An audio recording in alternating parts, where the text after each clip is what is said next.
नमस्कार, मैं रवीश कुमार। अरविंद केजरीवाल को आज ईडी के कोर्ट से राहत नहीं मिली। उन्हें 1 अप्रैल को फिर से पेश किया जाएगा, लेकिन राउज एवेन्यू कोर्ट में केजरीवाल ईडी पर ही भारी पड़ गए। अरविंद केजरीवाल ने कहा कि वे अपनी रिमांड का विरोध करने नहीं आए हैं। ईडी जब तक चाहे जेल में रख सकती है। स्पेशल जज कावेरी बावेजा के सामने केजरीवाल बोलने लगे।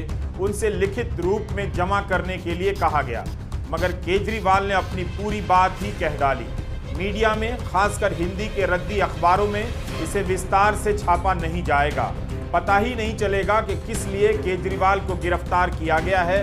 कोर्ट में केजरीवाल ने अपना पक्ष कैसे रखा है, इस वीडियो में हम केजरीवाल की एक एक बात को यहां रखेंगे, ताकि जनता भी देख ले कि एक मुख्यमंत्री को कैसे घसीट कर जेल में डाल दिया गया है। अरविंद केजरीवाल ने एक ही सवाल तो पूछा ईडी से, चुप्पी पसर गई। वो सवाल ही ऐसा था कि सबको चुप करा गया। केजरीवाल ने पूछा कि आपने मुझे क्यों गिरफ्तार किया है। तब ईडी के वकील additional solicitor general SV Raju ने कहा, हमारे पास आपके खिलाफ बयान है।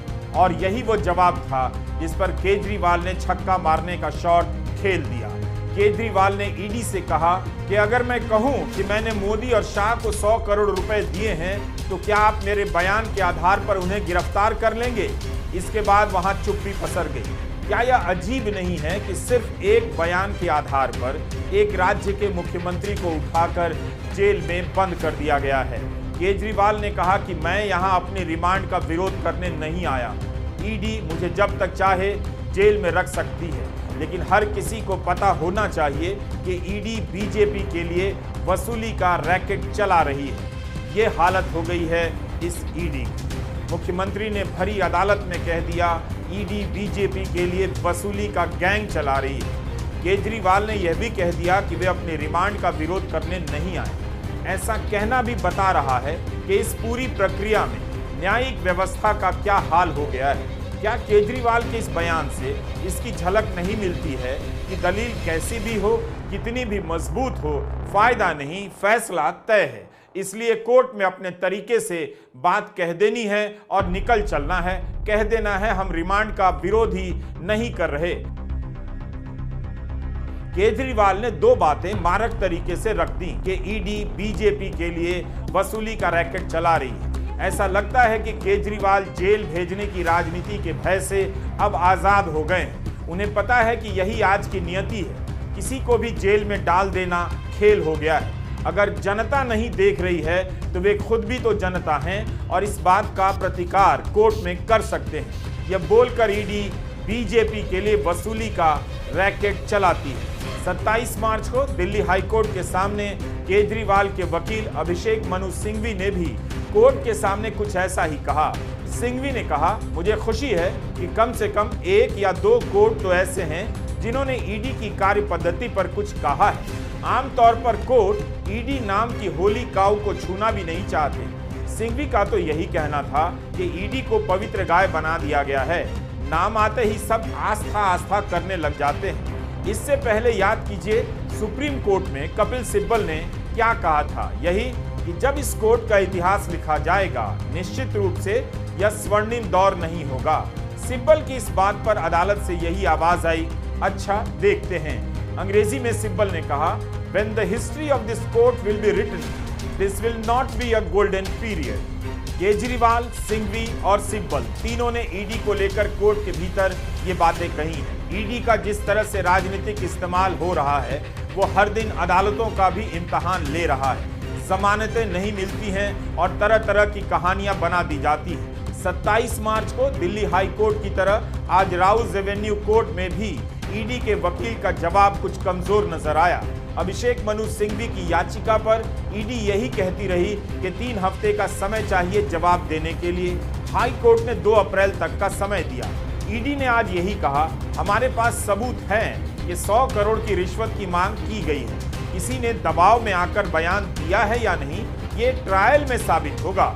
तो क्या इसका मतलब यह हुआ कि जेल में किसी पर दबाव डालकर बयान ले लिया जाए, उस बयान के आधार पर केजरीवाल को गिरफ्तार कर ट्रायल शुरू होने तक यानी लंबे समय तक के लिए जेल में डाल दिया जाए।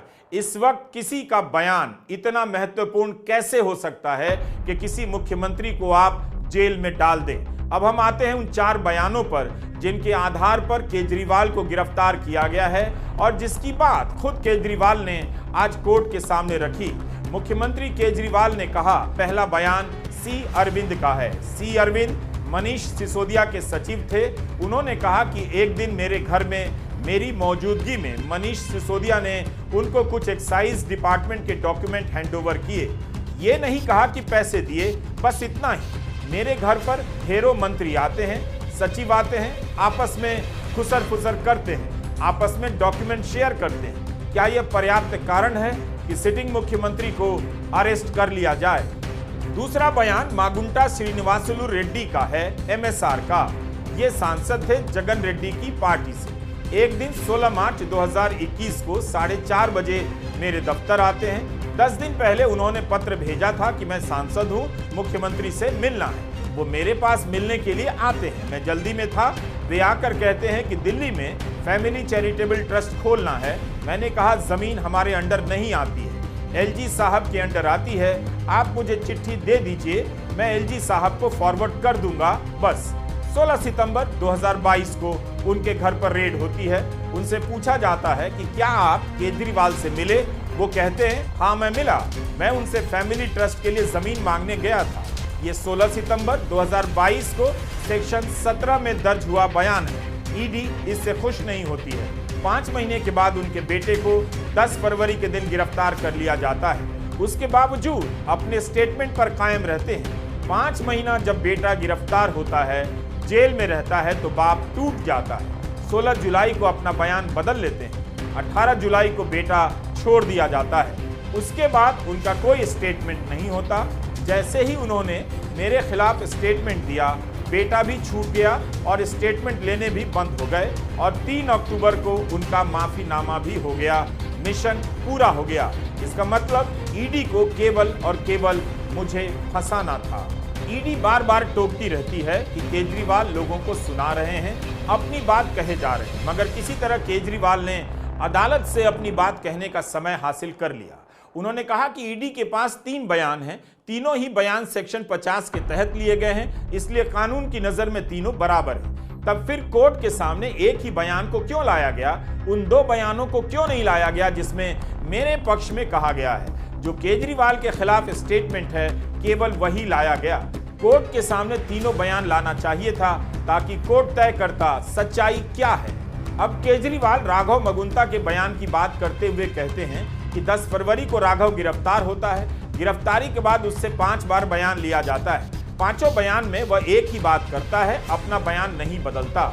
लेकिन उसके बाद राघव मगुंता को 5 महीने जेल में रहना पड़ता है। 16 जुलाई को उसके पिताजी अपना बयान बदल देते हैं। तो मेरे खिलाफ 7 स्टेटमेंट हुए, 6 में मेरे खिलाफ कुछ भी नहीं कहा जाता है। 7वें में जैसे ही मेरे खिलाफ स्टेटमेंट देते हैं, उसके बाद उनका कोई स्टेटमेंट नहीं होता है, जेल से छोड़ दिया जाता है और उन्हें माफीनामा दे दिया जाता है। यह जो 6 स्टेटमेंट है, रिकॉर्ड पर नहीं लाया जाता है। चौथा बयान है शरत रेड्डी का। 16 सितंबर को उनके घर पर रेड हुई।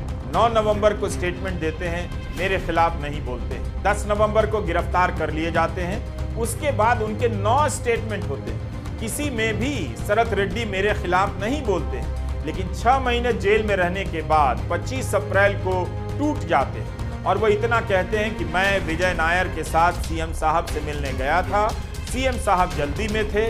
सीएम साहब कहते हैं विजय नायर के टच में रहो, विजय अच्छा लड़का है। केजरीवाल ने कोर्ट से पूछा, वे सिर्फ इतना जानना चाहते हैं क्या ये 4 बयान एक चीफ मिनिस्टर को गिरफ्तार करने के लिए पर्याप्त हैं? ईडी के दफ्तर में 1 लाख पेज हमारी बेगुनाही के सबूत हैं, उन्हें कोर्ट के सामने नहीं लाया जाता है। शराब घोटाले का पैसा कहाँ है? ये आरोप लगाया जा रहा है कि किसी साउथ ग्रुप ने शराब की नीति बनाने के लिए पैसे दिए, लेकिन जस्टिस संजीव खन्ना ने कहा है कि 100 करोड़ दिया गया है या नहीं, यह विवाद का विषय है, यानी साबित नहीं हुआ। रिश्वत के सबूत नहीं है। असली शराब घोटाला ये है कि इसके बहाने आम आदमी पार्टी को बर्बाद किया जा रहा है।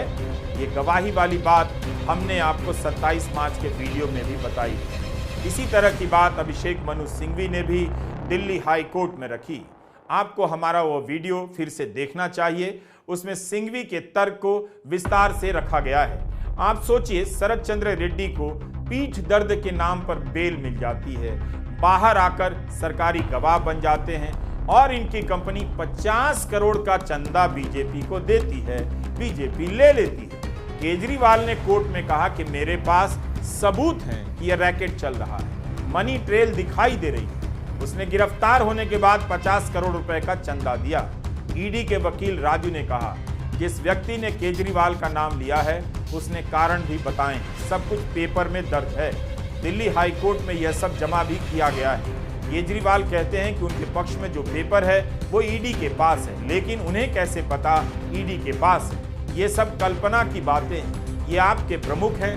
आम आदमी पार्टी को रिश्वत मिली है जिसका इस्तेमाल गोवा चुनाव में हुआ है। हमारे पास गवाह हैं जिनका कहना है कि ये पैसा साउथ ग्रुप ने हवाला के जरिए दिया। इसकी चेन है। केजरीवाल उस चेन की बात नहीं कर रहे हैं। गोवा चुनाव में आप जानते हैं सबसे अधिक पैसा तृणमूल कांग्रेस ने खर्च किया, 47 करोड़। उसके बाद बीजेपी ने 17 करोड़ और आम आदमी पार्टी ने करीब 4 करोड़। अगर गोवा चुनाव में हवाला के रैकेट से करोड़ों रुपए पहुंचाए जा रहे थे, तब तो यह चुनाव आयोग पर भी सवाल खड़े करता है, जिसकी जिम्मेदारी होती है कि चुनावों के समय इस तरह के पैसे पर नजर रखे। क्या चुनाव आयोग ने कभी कहा है कि गोवा में हवाला के जरिए पैसा घूम रहा था? ईडी ने टोका कि केजरीवाल जांच एजेंसी पर आरोप लगा रहे हैं। वकील राजू ने कहा, केजरीवाल लोगों की तालियों के लिए यह सब कर रहे हैं। केजरीवाल ने जब कहा कि बीजेपी को अरबिंदो फार्मा ने चंदा दिया है, तब ईडी इनकार नहीं कर सकती। ईडी का यही कहना था कि उस चंदे का संबंध शराब घोटाले से नहीं है। अब ईडी को कैसे पता कि शराब घोटाले से 50 करोड़ का संबंध नहीं है? ईडी कहती है कि उस मामले में बीजेपी या किसी को नीति बनाने का अधिकार नहीं था। अब इस पर हमारी टिप्पणी सुन लीजिए। एडिशनल सॉलिसिटर जनरल बीजेपी के लिए कैसे बोल रहे हैं? उन्हें कैसे पता 50 करोड़ का चंदा किसी लाभ के लिए नहीं था?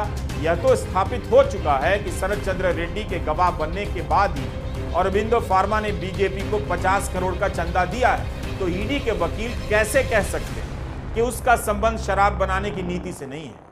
यह देखना उनका काम नहीं है कि किसने किसे पैसा दिया। यह ईडी का जवाब था। क्या ऐसा जवाब हो सकता है?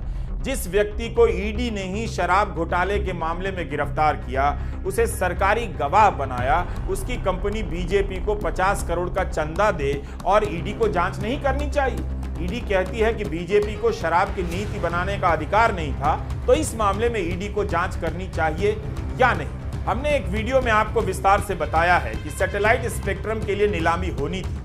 भारतीय एंटरप्राइजेस की एक कंपनी नहीं चाहती थी कि नीलामी हो। सरकार ने नीलामी की नीति ही बदल दी। भारतीय एंटरप्राइजेस ने नीति बदलने से पहले 100 करोड़ का चंदा बीजेपी को दिया। नीति बदल जाने के बाद 50 करोड़ का दिया। तो यहाँ पर केवल और केवल मोदी सरकार ही टेलीकॉम नीति बदलने और बनाने में सक्षम है। तो क्या ईडी देखना चाहेगी कि कहीं 150 करोड़ की रिश्वत खाई तो नहीं गई है? क्या ईडी में साहस है? केजरीवाल के मामले में 3 अप्रैल को दिल्ली हाई कोर्ट में सुनवाई होनी है। ईडी कोर्ट ने 1 अप्रैल तक की ही रिमांड दी है। भ्रष्टाचार के सहारे विपक्ष को खत्म किया जा रहा है, लेकिन जो बीजेपी के साथ आता है उसके खिलाफ केस बंद हो जाता है। सीबीआई ने प्रफुल्ल पटेल के खिलाफ भ्रष्टाचार के मामले की जांच बंद कर दी है। प्रफुल्ल पटेल अजीत पवार के साथ चले आए हैं। अजीत पवार के खिलाफ भी अब गिरफ्तारी की मांग बंद हो चुकी है, जिन पर बीजेपी ही 70,000 करोड़ रुपए के घोटाले के आरोप लगाया करती थी। उस अजीत पवार को बीजेपी ने उप मुख्यमंत्री बनाया है और यहाँ दिल्ली में 100 करोड़ की रिश्वत के आरोप में उप मुख्यमंत्री रहे मनीष सिसोदिया 1 साल से अधिक समय से जेल में हैं और अब मुख्यमंत्री अरविंद केजरीवाल जेल में हैं। नमस्कार, मैं रवीश कुमार।